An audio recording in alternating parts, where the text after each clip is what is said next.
mais um programa Presença e Harmonia, uma realização da Ordem Rosa Cruz Amorque, grande loja da jurisdição de língua portuguesa. E hoje estamos com o Frater Regis Reis, que é professor universitário, e conversamos sobre ciência e misticismo. Podem viver em harmonia? Confira!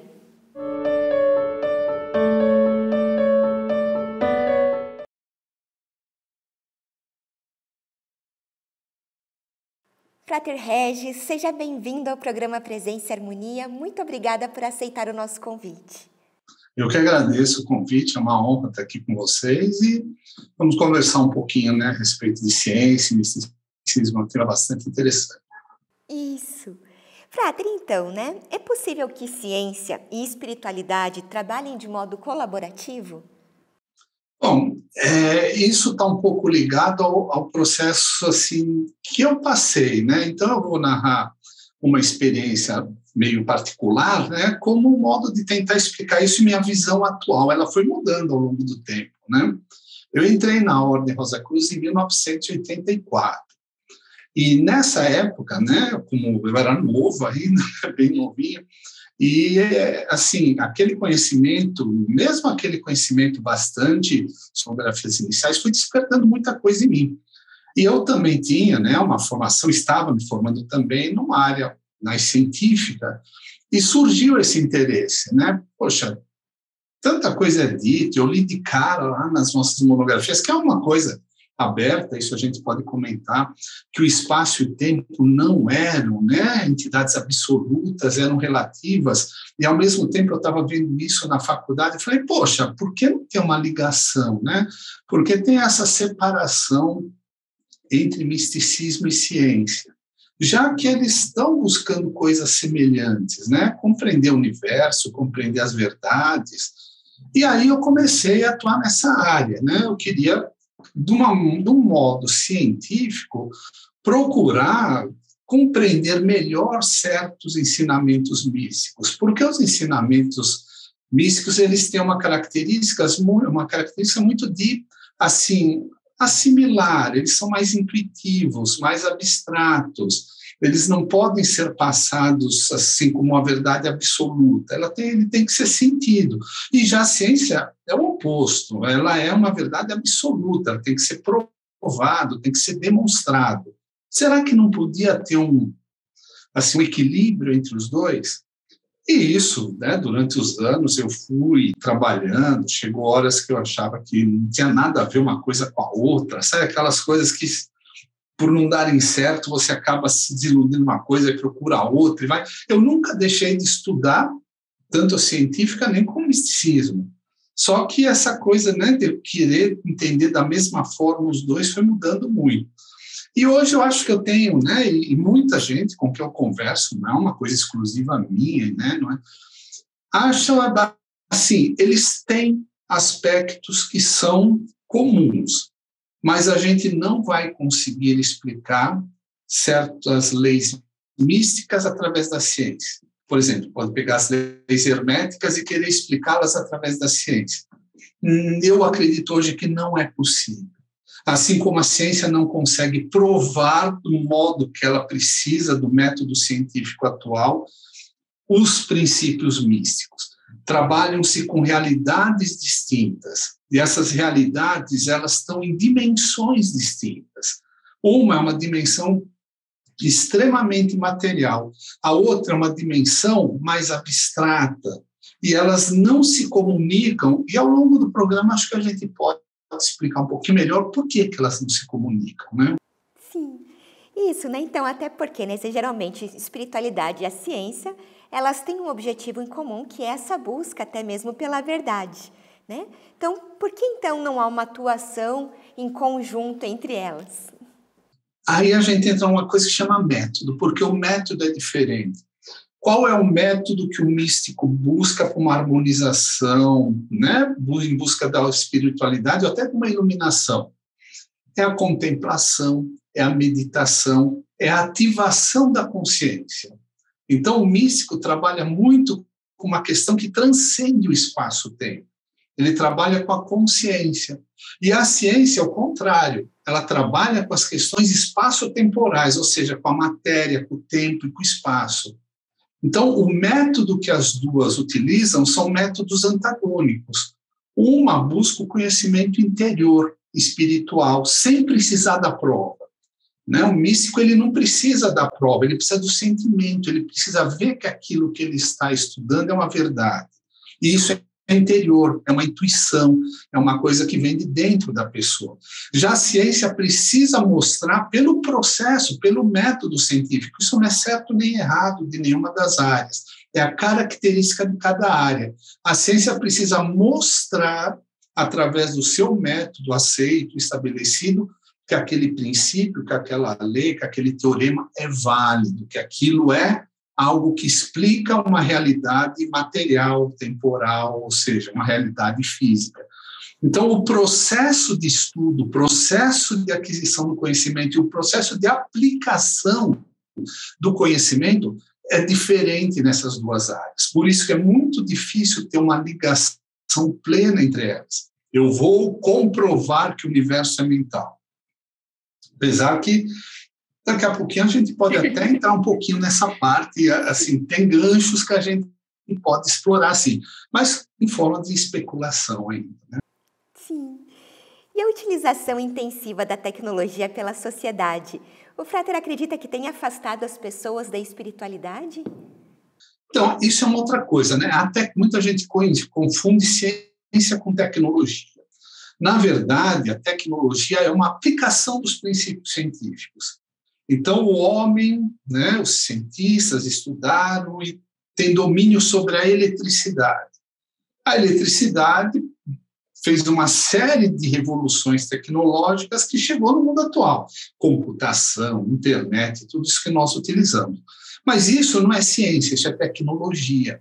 A tecnologia, por um lado, ela ajuda isso, porque ela cria meios que nós possamos aplicar o conhecimento. Eu, quando comecei, acho que todo mundo, né, o pessoal que já tem algumas décadas, né, a gente não faz mais aniversário por ano, a gente já faz por décadas agora, né? Então, algumas décadas atrás, quando eu entrei na ordem, a gente tem uma dificuldade enorme de buscar fontes de estudo, livros, por exemplo. Era muito difícil a gente conseguir livros de cabala, de alquimia. Existiam aqueles poucos que eram editados no Brasil e o material de estudo que nós tínhamos, né, até fornecido pela ordem também. Hoje, a falta de material não é o problema. Com a internet, ou seja, a tecnologia trazendo coisas boas. Ela traz uma quantidade de material místico que ele não precisa mais se preocupar em obter o conhecimento. Ele precisa se preocupar em filtrar o conhecimento. Porque, da mesma modo que vem coisas ótimas, excelentes, vem muita coisa ruim, de baixa qualidade. Então, nossa preocupação hoje não é onde eu busco conhecimento sobre isso, é qual conhecimento realmente é o conhecimento útil para eu utilizar. Então, a tecnologia, ela atua de qualquer lado, na função ela é neutra. Quem vai dar uma aplicação positiva ou negativa é a pessoa que está usando a tecnologia. Se ela utilizar de uma maneira construtiva, ela vai obter conhecimento, ela vai obter uma série de confortos, vamos dizer assim, que vão ser úteis para o seu desenvolvimento, tanto material como espiritual. Agora, se ela buscar aquilo só num aspecto de diversão, de jogo e tal, ela vai dispersar a pessoa no seu foco. E aí ela pode trazer problemas, né? Agora, a gente não é assim um juiz para ficar julgando os outros em função do que é bom ou não para cada um. Agora, para cada um de nós, nossa autoanálise é extremamente importante. Será que a tecnologia está me auxiliando ou me prejudicando? Ela tem as duas possibilidades. Quem faz com que ela ajude ou prejudique é a própria pessoa que está usando a tecnologia. E quais são os novos avanços científicos que podem estar levando a uma concordância com alguns princípios místicos estabelecidos há milênios? Então, né, aí entra a famosa física quântica, né? Aí é uma coisa assim, bastante delicada da gente falar, por quê? Porque a física quântica é uma física de fronteira e nem os próprios físicos ainda têm muito consenso em muitos dos aspectos que ela aborda, né? Então, a gente tem muito cuidado em falar com relação a isso, não que a gente não... Eu vou comentar várias coisas aqui, mas sempre deixando claro, quando for uma especulação, quando for uma opinião própria, para que o Frater, a Solar ou qualquer outra pessoa busque também o seu conhecimento, né? A gente não é dono da verdade, ainda mais numa fronteira como é a física quântica, que está sendo, hoje em dia, sim, muito, mas bastante questionada em vários aspectos e que tem gerado dúvidas entre os próprios físicos. O aspecto principal que eu vejo, né, e aí vale explicar um pouquinho, talvez não entrar em termos técnicos, mas entrar em alguns conceitos místicos e físicos para tentar ver que pode haver, não digo que não há fisicamente, teoricamente, comprovadamente, mas que pode haver uma certa ligação, é a questão da mente, né, do que nós chamamos do universo mental. Isso é uma lei hermética, né? A primeira lei, né, do hermetismo, que diz que o nosso universo é mental.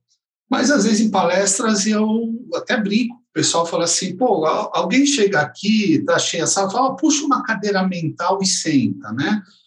O que é esse universo mental que os místicos tanto pregam e assim afirmam que o universo, na sua totalidade, é mental, né? E a ciência trabalha com a matéria. Então, aqui eu gostaria assim, de explicar um pouquinho melhor, talvez seja a parte que a gente conversa um pouquinho mais dessa apresentação. Bom, assim, o que a ciência diz que é a matéria? Muita gente confunde a visão científica da matéria com materialismo, consumismo. A visão científica, quando um cientista fala do materialismo, não é que é o consumismo, essa coisa, né, que a gente vê de mercado. A matéria, para o cientista, é o estudo da matéria e, principalmente, o fato da consciência ser um atributo da matéria. E por que isso? Supondo, né, o processo de criação do nosso universo hoje, a teoria mais aceita, tem outras, mas a mais aceita, é a do Big Bang. Nosso universo surgiu do Big Bang, que não se sabe ao certo o que é uma singularidade, algo que, né, a gente não entende fisicamente, mas que, num certo momento, aquilo explodiu e todo o universo foi se formando, né? Energia, depois as primeiras partículas, os átomos. Esses átomos foram se unindo através de forças gravitacionais, formaram as estrelas foram transmutando o hidrogênio, que era a matéria-prima principal, só existia praticamente hidrogênio no universo. As estrelas que foram, né, como alquimistas, trabalhando e transmutando, não é uma transmutação, são fusões, né, reações de fusões que foram formando os outros elementos, elas explodem, jogam esses elementos, ferro, carbono, silício, todos, né, elementos que a gente precisa, oxigênio, e aí foram formando os planetas, né, e outros processos de nova formação de estrelas que foram fazendo o planeta, ou seja, surgiu o reino mineral, os planetas. Os planetas deram origem ao segundo reino, que era o vegetal. Os vegetais começaram a surgir nos planetas em condições especiais, né? E depois surgiu o reino animal. Então, a ciência explica muito bem, de uma maneira muito bonita, o processo desde a criação do universo, né, do Big Bang, até o universo atual. Numa formação dos átomos, do reino mineral, os planetas, biológico, animal, e até que o homem, né, surgiu, nessa evolução animal, surgiu o homem como um ser consciente. Ou seja, a consciência é um atributo da matéria. A matéria existiu através de toda essa evolução material para surgir a consciência. Essa é a visão científica. O místico já é o contrário, né? Que ele diz que a consciência existe por trás da matéria. Sem a consciência, a própria matéria não existiria. É o princípio do universo mental, né, do mentalismo, que é um dos princípios fundamentais do misticismo. Então, há necessidade da consciência existir para que a matéria exista. Até aí tudo bem, eram duas visões antagônicas, né, que eram bastante discutidas há umas décadas atrás, e cada uma era muito bem fundamentada, a ciência em fatos, né, baseado em de experimentos, verificações, observações, né, do universo, e o misticismo em função do conhecimento tradicional, né, baseado em um conhecimento arquétipo, lá já, né, que vem, né, vem numa tradição que a gente aceita interiormente. Agora, né, com a física quântica, uma das várias abordagens, né, se a gente fosse falar de física quântica aqui, no programa, não daria nem para a gente definir ela. Mas uma das abordagens que eu acho mais interessante nesse contexto, que foi a pergunta, né, agora chegando na questão, como elas novas ideias, descobertas da física podem aproximar o misticismo, é o que a gente chama do bóson de Higgs. O bóson de Higgs, né, que o pessoal chama partícula de Deus, que não tem nada a ver com Deus, né? Só abrindo parênteses, explicando por que se chama partícula de Deus, é que Higgs, ele matematicamente formulou essa teoria da partícula de Higgs em 1964, né? 64. Mas a ciência não aceita, a física não aceita simplesmente um fato matemático. Apesar de estar matematicamente correto, para realmente estar dentro do método científico, ela tem que ser observada também, tem que ser experimentada. Não basta simplesmente uma dedução matemática. E ninguém conseguia descobrir essa partícula, né? E aí chegou um momento que ele escreveu um artigo, isso foi em 2000, alguma coisa, que ele chamou a partícula do diabo. Não porque ele tinha nenhuma conotação, porque assim, faz 30 anos que eu descobri, né? E ninguém consegue mostrar que ela existe. E ela é fundamental, a gente vai falar um pouquinho dela agora. Partícula do diabo, né? Que aí o editor da revista que falou, não, que nome feio isso, né? Não vou editar um artigo com esse nome, vamos pôr a partícula de Deus, mais bonito. E ficou a partícula de Deus. Não é que essa partícula vai provar que Deus existe, apesar dela ser muito interessante. Como ela funciona nesse aspecto, né? Porque o universo mental pode ser realmente um universo físico. A matéria, como nós conhecemos, e nós temos essa ideia de densidade, ela é extremamente errada, né? Por que eu não atravesso parede? Porque os átomos do meu corpo batem nos átomos da parede. Errado, não tem nada a ver, não é por isso que a gente não atravessa a parede. O átomo em si, ele é basicamente composto por um núcleo, que tem prótons e nêutrons, e os elétrons que formam a eletrosfera. A parte material, que realmente a gente pode chamar de matéria, e fique bem claro que ainda nessa questão muda do que é matéria, é que ela é basicamente 0,00001% do volume do átomo. É minúsculo a parte material. Então, quando eu bato numa parede para não atravessar ela, não é átomo que está batendo com átomo. Não existe um choque de átomo com átomo, porque o átomo é um imenso vazio, a parede é um imenso vazio. O que dá a ideia de solidez são as atrações elétricas entre os átomos, a ligação entre os átomos.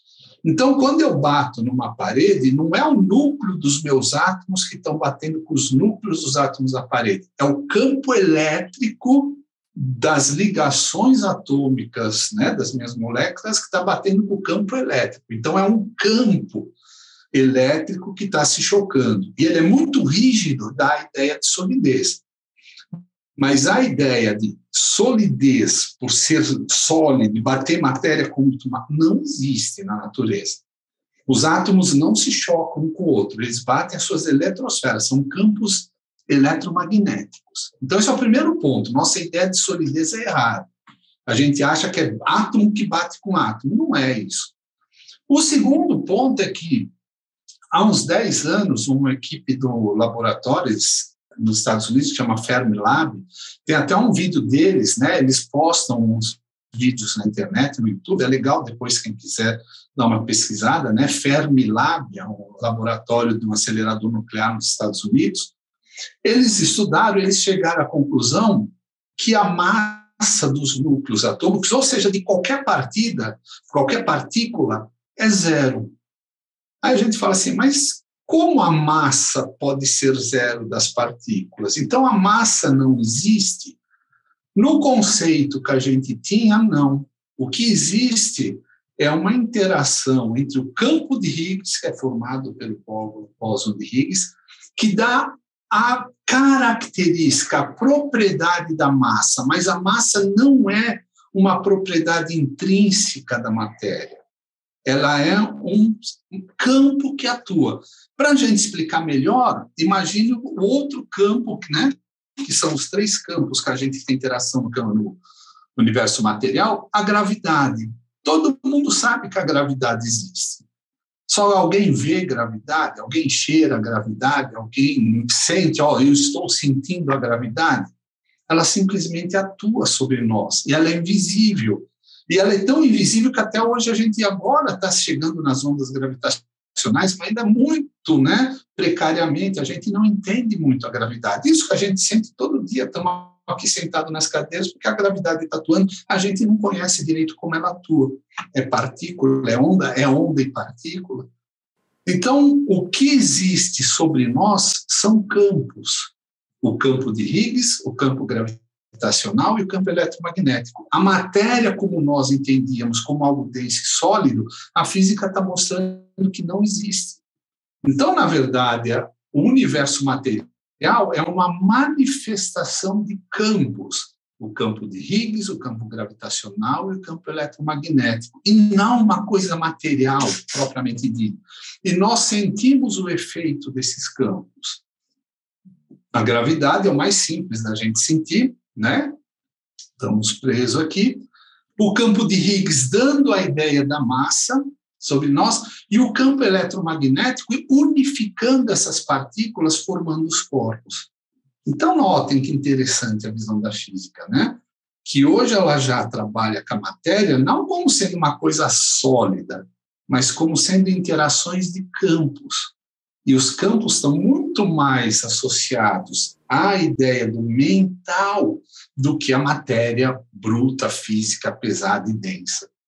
Então, há aí um forte, digamos assim, né, argumento para a gente começar, né, não digo nem especular assim, né, mas começar a pensar um pouco nessa possibilidade de realmente a matéria ser uma forma de manifestação da consciência, e não simplesmente o contrário. Isso iria mais dentro do aspecto místico, e muito físico quântico hoje aceita isso por outros motivos também, né? Mas que a consciência está por trás da matéria. E, na verdade, todo esse processo que hoje a física explica do universo que vem, expande, formando tudo, é a ação da consciência. Essa inteligência não se dá ao acaso. Por que se formaram os primeiros átomos? O acaso criou isso, né? Que era uma explicação científica. Ela nunca explicou por que aquilo ocorreu. Ela explica que ocorreu. Ocorreu isso, ocorreu a formação, ocorreu as estrelas, ocorreu... Mas por quê? Porque provavelmente existe uma consciência por trás do fenômeno. Então, será que nesse sentido a ciência então poderia provar a existência da energia cósmica onipresente? A partir dessa explicação até que o Frater estava comentando em relação ao mental? Exato. Provar eu acho um termo muito forte, porque o método científico, a prova, é uma prova observacional, né? Como eu, por exemplo, dei o exemplo do bóson de Higgs, que matematicamente ele já havia sido né, previsto, mas confirmado experimentalmente foi só em 2013. Então, assim, enquanto não foi, não se batia o martelo, existe o bóson de Higgs. Agora, nesse aspecto, né, provar, o que é provar para a ciência? É dentro das suas leis, você demonstrar que tal fato realmente ocorre. Não basta simplesmente teorizar, prever, você tem que demonstrar, observar o comportamento. E como a gente pode, né, observar cientificamente ou fisicamente um evento psíquico? Eles são bastante dissonantes nesse aspecto, né? Porque psiquicamente a gente não tem como demonstrar que algo aconteceu, né? Existe um caso famoso, né, do físico, do astrônomo Carl Sagan, que ele foi estudar um pessoal que dizia que saía do corpo, né? E aí, tudo bem, tem histórias maravilhosas de pessoas que fazem viagens astrais, essas coisas que eles dizem. Aí ele chegou no centro que eles estudavam, pegou um papelzinho, escreveu, como ninguém sabe o que ele escreveu alguma coisa e pôs em cima de um armário, falou assim, dorme e me fala o que eu escrevi de lá, né? Faz a sua projeção, vai lá, lê e volta, aí eu acredito no fenômeno. Então, notem, né? A mente do místico que viaja, que vai instintivamente, que vai através dos seus sentidos psíquicos, e a mente do físico, que quer a prova, que quer chegar, olha, você pode falar o que você quiser, que você viaja, que você vai para outro universo, mas me lê o que eu coloquei em cima do armário, que aí é a prova observacional. Eu cheguei lá, saí do meu corpo, fui lá, ali, você escreveu isso, isso, isso. Essa é a prova do cientista. Será que dá para a gente chegar e unir isso? Provavelmente não. O aspecto místico transcende o espaço-tempo. A consciência transcende o espaço-tempo. A física trabalha dentro do espaço-tempo. Então, são dois aspectos muito antagônicos. Isso não impede que hajam verdades que possam ser compartilhadas, né, entre os dois conceitos. Hoje eu consigo trabalhar bem melhor sendo um cientista e sendo um místico do que alguns anos atrás. Por quê? Porque eu fui separando, né?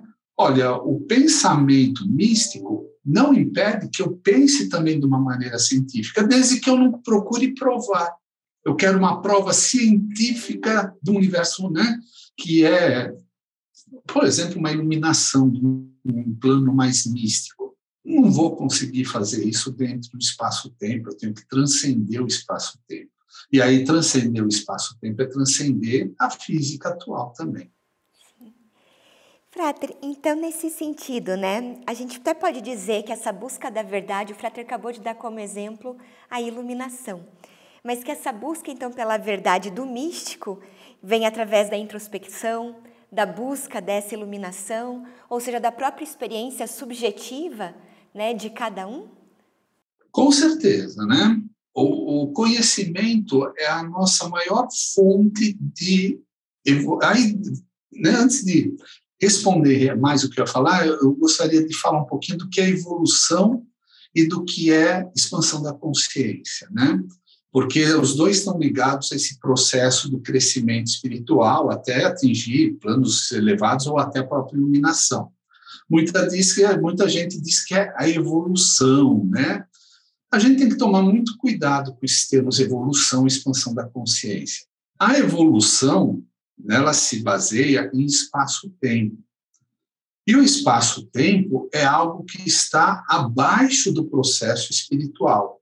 O espaço-tempo define a matéria. Então, quando a gente está ligado ao espaço-tempo, nós estamos no plano material.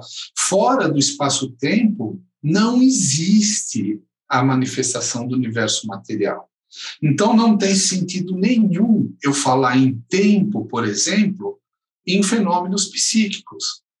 Eu viajei para um plano, eu fiquei 2... Não tem, porque nós transcendemos. O espaço e o tempo são criados através da evolução do universo. O universo físico, material, vai evoluindo e o espaço e o tempo existem dentro dele. É uma criação da matéria, espaço-tempo. Isso é física, tá? Não estou falando de espiritualismo, não, é física. A física já entende isso. Fora do espaço-tempo, ou seja, quando eu rompo o espaço-tempo, surge uma singularidade, por exemplo, o buraco negro. O buraco negro é uma ruptura do espaço-temporal que gera uma singularidade. O que tem depois? A física não sabe explicar, porque ali não existe mais o espaço-tempo. Então, não adianta a gente querer explicar certos fenômenos psíquicos dentro do espaço-tempo, que eu acho que assim, muitos místicos procuram isso, é uma coisa que segura um pouco a evolução espiritual. A evolução em si, ela trabalha no espaço-tempo, ou seja, o nosso universo evoluiu. Era uma sopa, né, de partículas elementares, depois virou o átomo, depois virou a estrela, o planeta, a galáxia. Isso é uma evolução. A matéria veio evoluindo ao longo do tempo. A nossa consciência não evolui ao longo do tempo, ela se expande. Ela não precisa do espaço-tempo para se expandir. Então, quando nós da ordem, né, usamos esse termo, expansão da consciência, nós estamos relacionando um crescimento espiritual fora da matéria, fora do espaço-tempo. Então, a evolução é material. O conhecimento que eu adquiri, ou que qualquer um de nós adquirimos nessa vida, é uma evolução. Eu, quando tinha 5 anos, tinha uma visão de mundo, com 10 outra, com 15 outra, e hoje eu tenho outra. Como qualquer um de nós temos isso. Isso é evolução, a aquisição do conhecimento, a maturidade. Mas isso não é a expansão da consciência. A expansão da consciência é eu usar todo esse conhecimento que eu vou adquirindo para obter conhecimentos esotéricos, místicos, aqueles conhecimentos que estão além do espaço-tempo, de uma maneira que, para cada um de nós, né, intuitivamente seja verdade. E aí é que se desloca, né, que se separa a ciência do misticismo. A ciência contribui muito, muito com isso. O conhecimento que a gente adquire só faz a gente crescer. O livro que a gente lê, a convocação que a gente assiste, a meditação que a gente pratica, o documentário que a gente assiste na TV, tudo isso é fonte de conhecimento que a nossa consciência está por trás lá, construindo, né, uma série de ligações, e começa a falar, pô, mas isso junta com aquilo e tal, e aí a nossa consciência vai buscando uma expansão, ela vai se expandindo fora do espaço-tempo, que é onde ocorre, né, a manifestação dessas leis, desses princípios, digamos assim, esotéricos, místicos. Tá ótimo. E na sua opinião final, o Frater acha que a gente pode harmonizar esses dois campos? Pode, com certeza, é o que eu falei, né? Existe um pensamento de Einstein, ele é bem famoso, que fala o universo de cada um é do tamanho do seu saber. Então, notem, né? Quanto mais a gente sabe, esse saber é uma busca nossa, não é algo que é imposto. A gente tem que ter ideia de que cabe a cada um de nós buscar o conhecimento. O conhecimento não vem pronto, né? Essa é uma dificuldade hoje que a gente tem. Seria ótimo ter uma entradinha USB por um pendrive e descarregar todo o conhecimento e pronto, já sei tudo de cabalo, né? Não existe isso. O conhecimento é algo que é lento, ele é algo que ele cresce aos poucos, muito vinculado a um crescimento espiritual e a conhecimento material também, né? É assim que nós evoluímos, é assim que a gente vai crescendo no plano material, e aí é uma evolução mesmo, porque é aquilo que faz de nós, assim, seres que buscam algo transcendental. Por quê? Se você está no plano material aqui, tudo, você tem esse monte de responsabilidades materiais, por que você está pensando no transcendente, né? Porque você toda hora está indo lá fazendo uma prece, fazendo uma meditação, uma contemplação. Por que você quer sair do plano material se você é um ser material?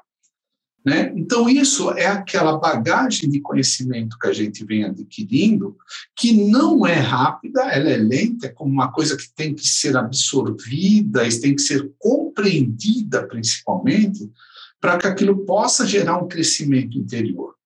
Né? É muito fácil eu ler um livro, acho que todo mundo já fez isso, ler um livro, e depois que leu, falar, não entendi muita coisa do que eu li, né? Agora, quando eu compreendo exatamente aquilo que eu li, aí é uma coisa diferente. Aquele conhecimento, né, ele foi absorvido pelo meu ser. E aquilo passa a fazer parte de mim. Então, há uma diferença muito grande simplesmente ler e entender. Isso vale para qualquer experiência, né, que a gente tem. As experiências que podem fazer com que nós cresçamos. Então é isso, né? Com certeza, o crescimento material, de conhecimento, atua também no crescimento espiritual, mas a gente tem que ter consciência que são dois mundos distintos.